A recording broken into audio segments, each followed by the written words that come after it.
On 20th of November, citizens of Sarupathar constituency applauds Kadom Terangpi MAC for her generosity bestowed upon her people.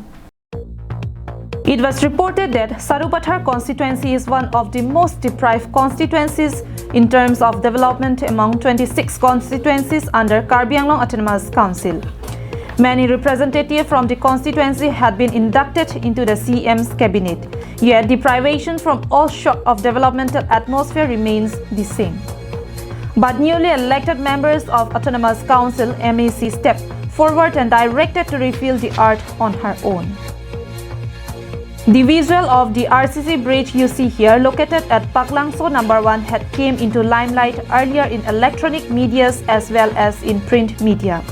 But the matter was suppressed due to passivity of the then representative of the region.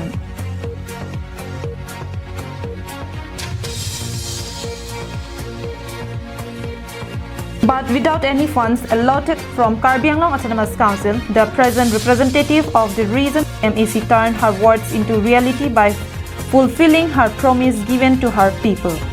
She had directed to initiate refilling the art around the corners of RCC bridge at Paklangso No. 1, and it's expected to be completed within a couple of weeks.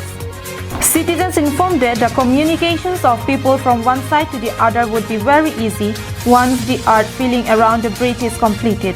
The villagers would no longer have to use the old life-threatening bamboo bridge to cross the river. Also informed that they do not ask nor expect much from the government, but would be very grateful if basic necessities like road, bridge, electricity, drinking water are provided to the citizens. Adding a note to that, the citizens of Sarupathar appeals Dr. Turiram Ronghang-led Karbi Anglong Autonomous Council government to pay heads towards Sarupathar constituency and complete all the developmental projects one by one in the days to come. Kadom Terangpi's report from Bokajan for Karbi Anglong Live.